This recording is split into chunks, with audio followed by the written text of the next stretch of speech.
خليني اقول لك ان 90% من الناس مش هيقدروا يكملوا الفيديو ده اصلا، مش لانهم مش مهتمين، بس لانهم مش قادرين يركزوا. وده لوحده بيشرح قد ايه المشكله بقت كبيره. وعارف ليه؟ لاننا بقينا عايشين في زمن التركيز بقى فيه عمله نادره. بقينا عايشين في وقت كل حاجه حواليك بتشدك، الموبايل، الاشعارات، والسوشيال ميديا. ومع الوقت بقى طبيعي انك تسرح، تتشتت، وتنسى كنت بتعمل ايه اصلا. بس تعالى نرجع خطوه لورا، احنا ليه بقينا كده؟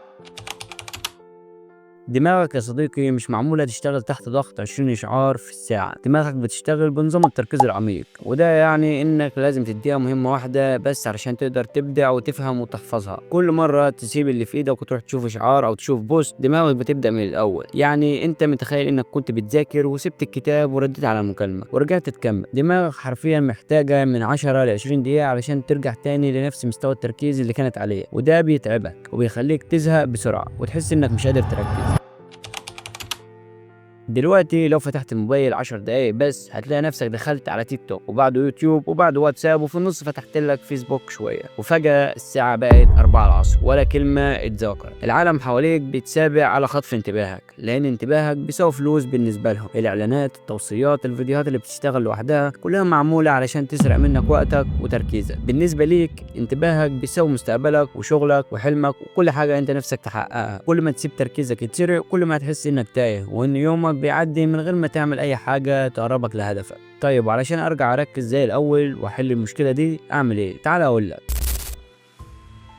المكان اللي بتقعد فيه ليه تأثير كبير على تركيزك. مكتبك مليان ورق، كتب، والموبايل وريموت التلفزيون. دماغك بتتشتت من غير ما تحس. خليه بسيط، خلي جنبك الكتب، كوباية المية، وإضاءة صغيرة لو بتحب الإضاءة الهادية. خلي المكان يقولك أنا مكان للتركيز.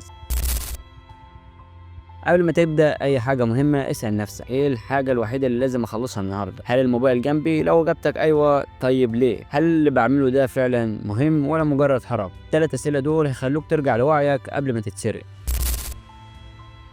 لو نظام البومودورو مش كفاية، جرب الطريقة دي. اشتغل 50 دقيقة ومن غير أي انقطاع، وبعدها خد 10 دقايق راحة تعمل فيهم أي حاجة بتحبها، تتمشى، تشرب مية، تشرب شاي، تتأمل. بس خليك فاكر ما تعملش أي حاجة فيها تركيز، يعني ما تمسكش الموبايل تسكرول فيه. وخلي بالك لما تشتغل اقفل كل حاجة حواليك، الموبايل، التابلت، حتى إشعارات الساعة.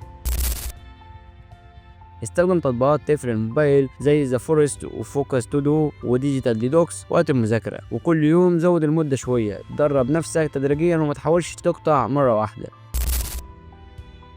أول ساعة في يومك هي بتحدد مودك العقلي. يعني لو بدأت يومك بسكرول على السوشيال ميديا، دماغك بتبدأ متشتتة. لكن لو بدأت يومك برياضة خفيفة أو دش بارد وشوية كتابة أو قراءة، دماغك بيكون في المود الصح ومستعدة تشتغل بعمق. الناس بتنسى ان النوم هو اللي بيرجع شحن الدماغ، ولو بتنام اقل من 6 ساعات ما تستناش تركيز عالي. جرب تنام في نفس الوقت كل يوم وقلل الاضاءة قبل ما تنام بساعة، هتشوف الفرق الخرافي. واحنا كنا عاملين فيديو كامل عن النوم، هسيب لك اللينك بتاعه في الوصف.